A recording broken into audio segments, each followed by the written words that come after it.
Alrighty, everybody, go ahead. Let me know that you can see me and hear me all right. Okay, thank you. All right, good to have you all here. Amelia, Angela, Emily, Katie, and Millie. That's a good little crowd today. I mean, wouldn't you rather be here than out there in that like stinking 90-degree weather when it's supposed to be fall or almost fall? Yeah, no kidding. Well, the temperature is supposed to drop like 20 degrees from today to tomorrow. Tomorrow's high is like, yeah, 70 something. And it looks like it's going to stay that way, right, Angela? Yes. So I think fall does officially start, right? Tomorrow. And the weather sounds like it's going to coincide with that. So very exciting. All righty. Oh man, we got a lot of people streaming in here. I'm super excited. Okay, Stuart, Janice. Hi. Hi, Janice. Good to see you. All right, Stuart. Oh, and Stephen. So I want to welcome Stephen just to put him on the spot for a moment. Stephen is new to us this week. Stephen, clearly you've got the welcome email and all the information on how to find us and join us at these meetings. So we're glad that you're here. You also received a some welcome information with oh, look how friendly our group is. Thank you, Angela. Good. Yeah. So you got all the information about kind of what's available to you as part of your Eat Well membership, some tips on how to start using some of those tools and resources.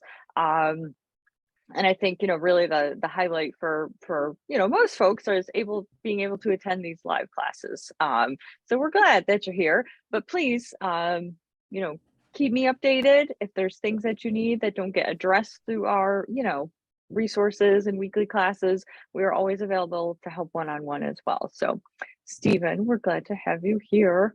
And I also just like to tell the new folks a couple other things that there is no expectation of having your camera or mic on or off. Everyone is just free to do what they prefer to do. A lot of people are multitasking or eating lunch while they're watching this. So I understand often there are cameras and mics off. Also, I just want to, emphasize that, everyone's working on different things here as part of this group, right? Some people are actively pursuing certain goals, such as weight loss or trying to manage, say, a chronic disease like diabetes or cholesterol. Other people are just curious to learn more about nutrition. So yeah, you could be there's a range of things that we address, a range of things people are working on. But like I said, if you have specific needs not addressed through here, please reach out to me. All righty. Did we get everybody? I've welcomed everybody. Okay, good.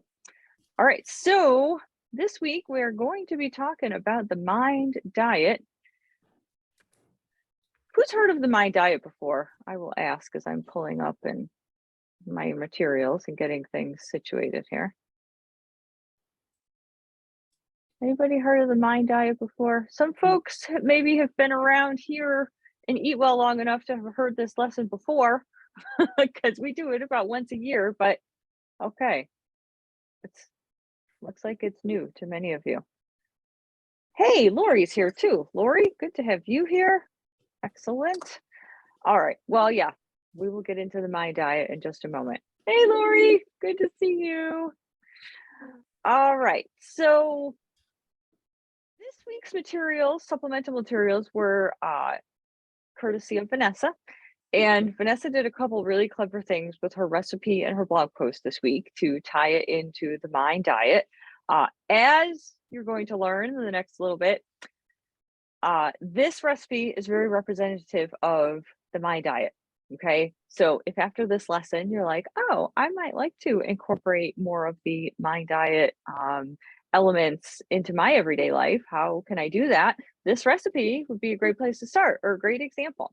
Okay, you're going to see things like healthy fats like olive oils. You're going to see vegetables emphasized. You're going to see green vegetables emphasized. You're going to see beans emphasized. You're going to see fatty fish like salmon emphasized. So all of those are in this recipe, and all of those are elements of the Mind Diet. So I know I didn't even have to talk to Vanessa to know that she did this on purpose to find this recipe that fits so nicely. into our lesson, but this is a great recipe in and of itself. This is a ragu sauce that you could even make up to 3 days ahead. Probably you could repurpose it for other things as well. But yeah, it's a pretty easy, just kind of sauce you're making in a skillet, and then you're cooking your salmon and putting it with that. Pretty simple. Okay. The other thing Vanessa did was with the blog post, and she looks like she went through our website and pulled out recipes that would be consistent with the My Diet that we already have posted on the website. So I love that she just kind of took what we already have out there and kind of highlighted, again, some more recipes that would be consistent with the My Diet. So again, if you're interested in trying more of My Diet principles when we're done today, be sure to check out that blog post too with links to those recipes. All righty. Okay. Any questions about this?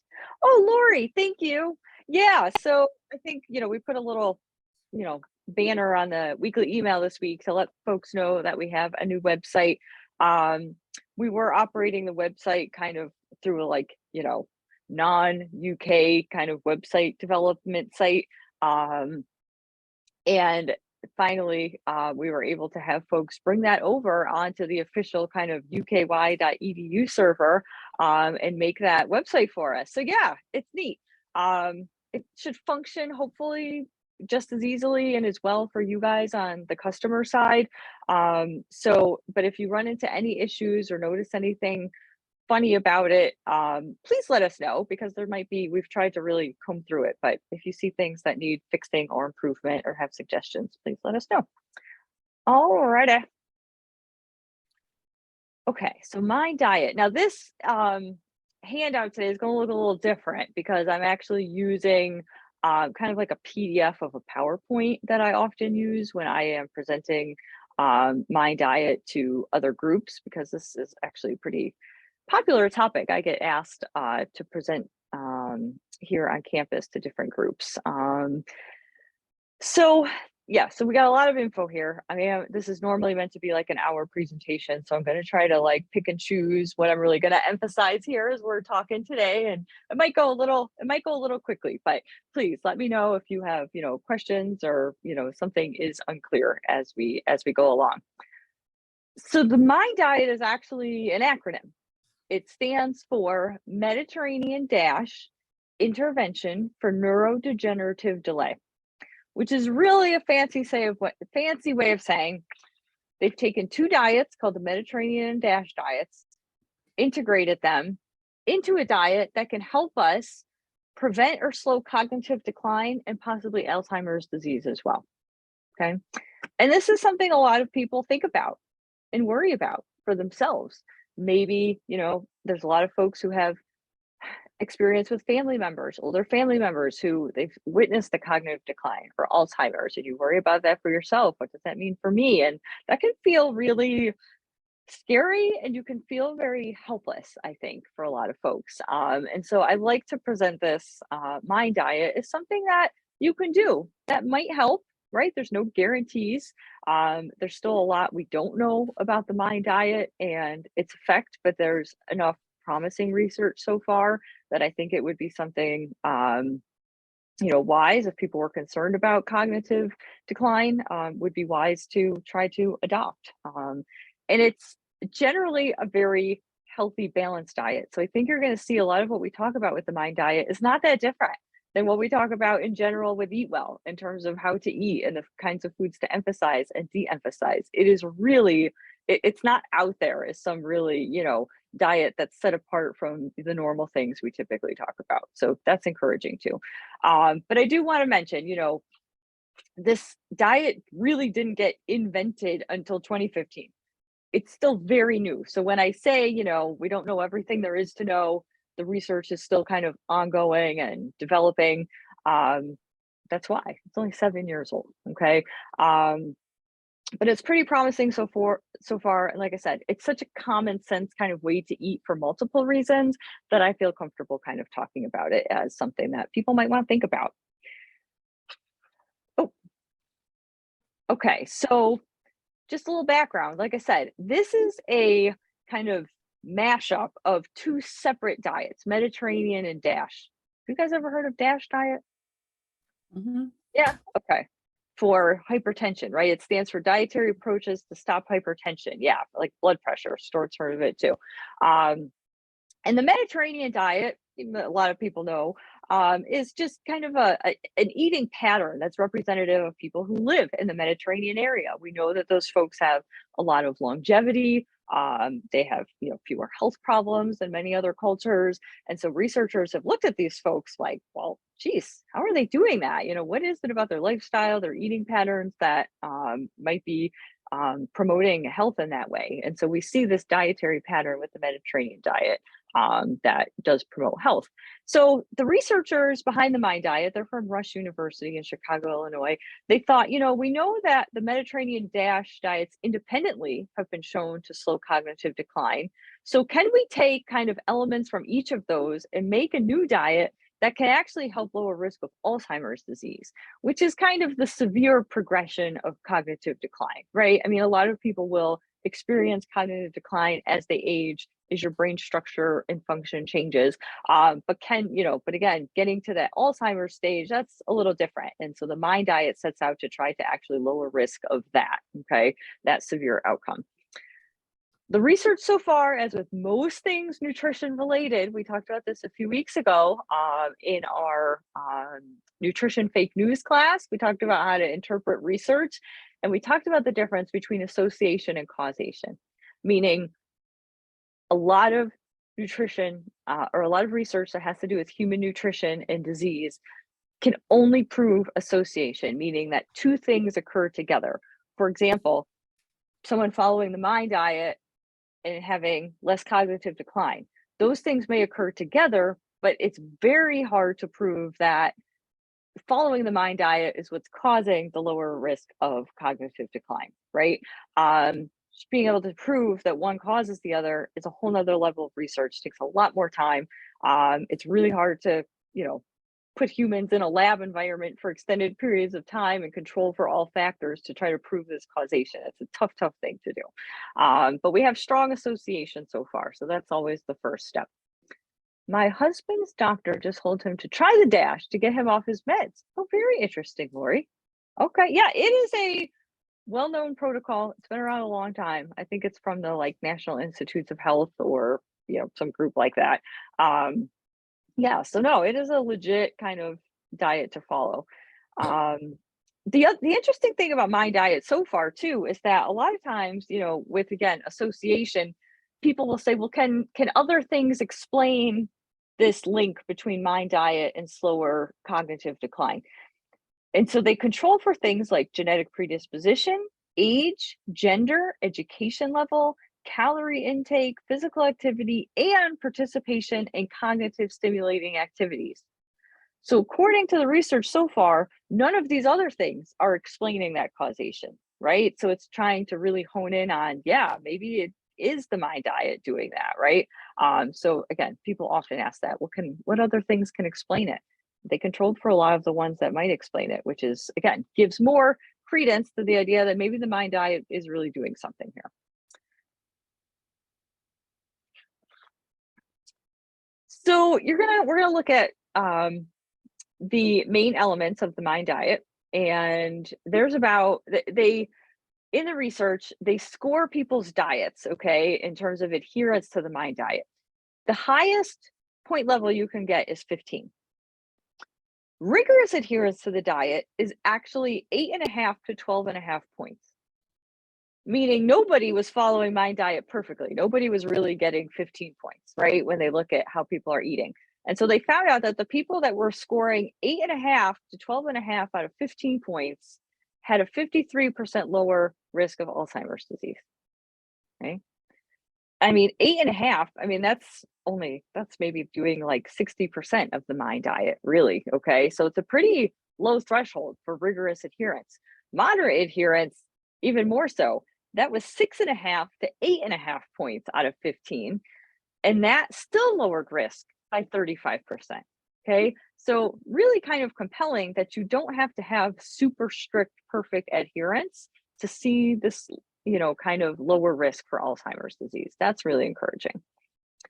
Lori, I'm looking at your comment here. I'm thrilled because when I suggest diets, he disregards me, but now his doctor suggested more veggies, etc. Always how it goes, Lori. Yes, you can't imagine how many people I've had come to me and, they're so thrilled when I say something and they're like, oh, well, finally I can go back and tell my, partner or whoever that the dietitian said it, because when I say it, it doesn't matter. Yes, we're human. That's how it works. Some other interesting things about the research, the MIND diet, the longer it was followed, the better the result. So even if, you feel like you're in an age where, oh, I don't need to worry about this yet or whatever, if it again is something that concerns you, perhaps you have a higher risk in your family, the longer you follow it, the better the results. The top third of MIND diet followers were equivalent to being 7.5 years younger in terms of cognitive function. That's pretty impressive. Okay. And we're also seeing emerging research that says there could be other possible benefits of MIND diet. So they're looking at it now in terms of, can it help manage diabetes? Can it help manage heart disease? You've probably heard that phrase, what's good for the heart is good for the brain. And I think we're seeing that now, right? And what's good for the brain is good for the heart. They're very much similar in terms of the kinds of diets that will help both of those things. So I feel pretty confident there probably is a link to reducing heart disease risk too with the MIND diet. But again, time will tell. We'll see. Like I said, this diet's only 7 years old. We still have a lot to learn. But here are, the general kind of parameters of the Mediterranean and DASH diets. And you could see from what they started with, there's a lot of overlap between these two diets when you want to start kind of mashing them up to create a new diet. There's a lot of emphasis on plant-based foods, such as fruits and vegetables and whole grains. There's a lot of emphasis on fish and lean protein sources, lean animal sources. There is reduced emphasis on high fat meats, saturated fats, and sweets. The biggest difference really is the DASH diet does emphasize milk and dairy. Because of the potassium that's in those foods, it actually helps to regulate blood pressure. Whereas the Mediterranean diet, that kind of that is more a focus on olive oil, those healthy fats, right?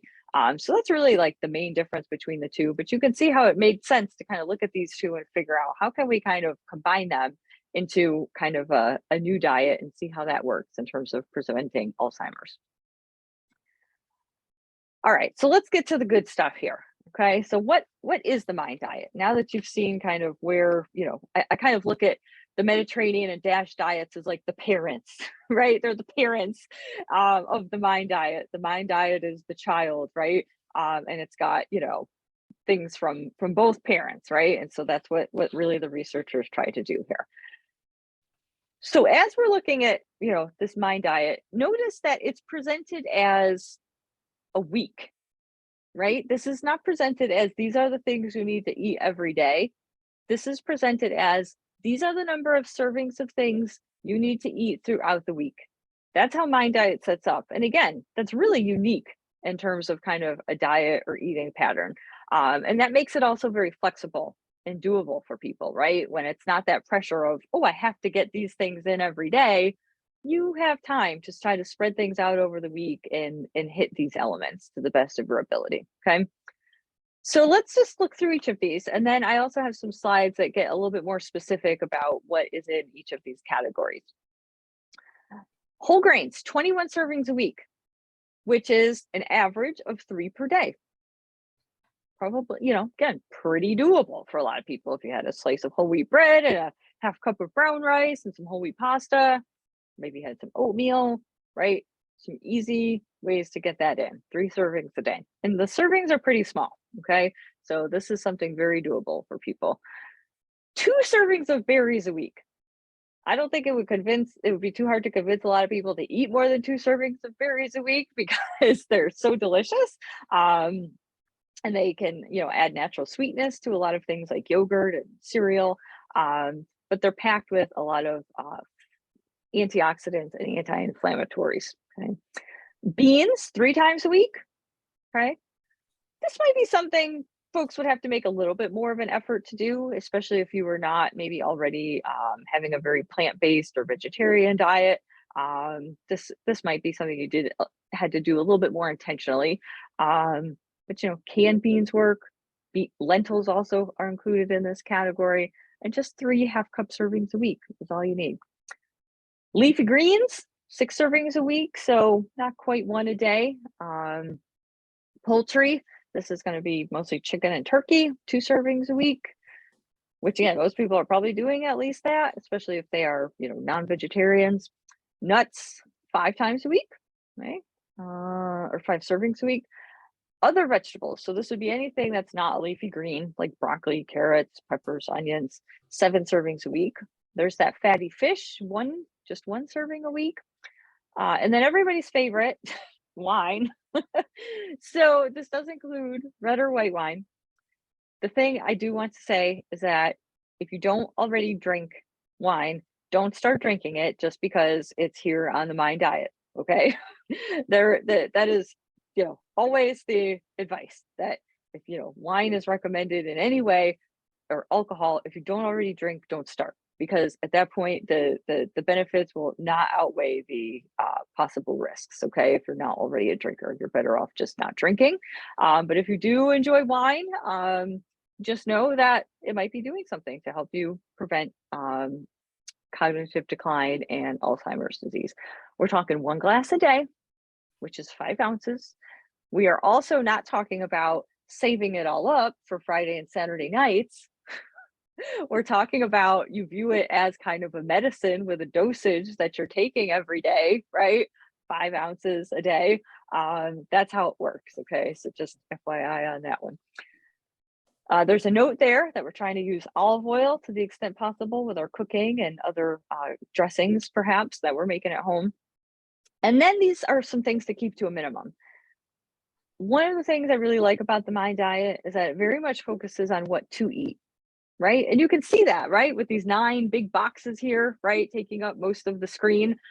Those are the things to eat, to emphasize more of. And I like that because a lot of diets are very much like based on what not to eat and scaring people out of eating things. And then you feel like, well, now I don't know what to eat, right? Everything sounds so scary. It doesn't sound like I'm allowed to eat anything. So I like my diet for that. But there are a few things we do want to try to minimize. Red meat, okay, 4 times a week or less. Now that is still, I think, pretty generous, 4 servings a week. If you're going to have red meat, ideally, you'd want to kind of keep it as unprocessed red meat, meaning ground beef, cuts of beef or steak, okay? We really do want to try to especially minimize your more processed high-fat red meat, such as, hot dogs, brats, sausages, bacon, things like that, right? That is a little different creature than like fresh cuts of beef or ground beef, okay? Fast food, fried food, and cheese, less than once a week. Now, this is where I take some exception because cheese, man, they've put cheese in there with fast food and fried food. I don't know how you guys feel about that, but not a fan. I can easily do no fried food or fast food or very little in a week, but cheese, yeah, I can't do that. And if you feel like you can't either, I don't think you're alone. That's a pretty strict one right there. Now cheese does have saturated fat, which is why it's put in the group with fast food and fried food because of its saturated fat content. Okay. But cheese also has protein. It actually can be an important protein source for people who maybe don't eat a lot of other sources of protein or are vegetarian. It also has calcium. So it's not completely devoid of nutrition, but in terms of my diet, it is pretty limited. But again, this is what I like about the Mind Diet. Like I said, that you don't have to do it perfectly to even get kind of the best benefit, right? Cheese was the only one I was having issue with. Yes, thanks, Katie. See, you guys not alone. I'm with you. I mean, if I'm not having some cheese every day, then that's kind of unusual for me. So yeah. Butter and margarine, fewer than 7 tablespoons a week. I mean, so that's still almost a tablespoon a day, right? I would suggest that people either stick with butter or one of those like heart healthy margarines, because a lot of traditional margarines are actually made with hydrogenated oils, which are trans fats. So you do want to be careful of that because that is kind of definitely a baddie in terms of heart disease and possibly brain function too. Lori, yeah, I know. I mean, I use it more like a condiment, but yeah, I'm still using it. Absolutely. More than once a week. And then finally, pastries or sweets, but generally desserts, less than 5 times a week. So still, that's pretty generous. Okay. Um, and that you could still, probably about 4 times a week, every other day or so, be enjoying some kind of dessert or sweet too. So that's why I say I think this is a pretty doable, realistic kind of diet, right? That, even if you weren't particularly concerned perhaps about cognitive decline and Alzheimer's disease, still is a nice structure and just a way to eat in terms of balance and nutrient density. So here's some of those more kind of specific lists of what's included in each of those groups to emphasize that we talked about. So there's a whole list of whole grains. Yeah, I didn't mention, yeah, quinoa, popcorn. There's other less mainstream grains like buckwheat, bulgur, barley, millet, farro that are all also considered whole grains. Obviously, your berries there, any of those. Beans, like I said, black, garbanzo, kidney, navy, pinto, white, soy, and lentils. Angela, that was a really good point.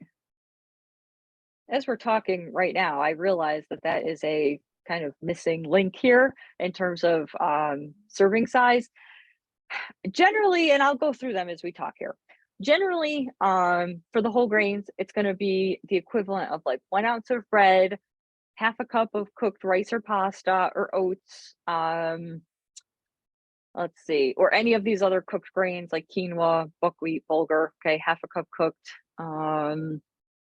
Cereals will generally be whatever's listed on the box. Usually it's like 3/4 to a cup of cereal, usually about 1 ounce of crackers, which is usually kind of a small handful. These generally fall in line with what you see as suggested serving sizes on boxes, but not always.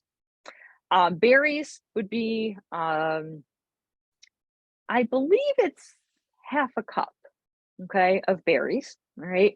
Beans are also half a cup cooked or lentils, okay? So you're kind of seeing, yeah, you're right. That half cup is kind of applicable to a lot of these groups of foods. Leafy greens, those are going to be a little different. That's going to be more of like a 1 cup serving, okay? Because they're so, they take up a lot of volume, right? So those are going to be more of a 1 cup serving here. What surprises people about this list is romaine lettuce. A lot of people kind of, you know, disregard romaine lettuce, thinking that's not, a real leafy green, but it is, at least to the standards of my diet. Okay. So if you're not a big fan of those other greens, know that the romaine does count too.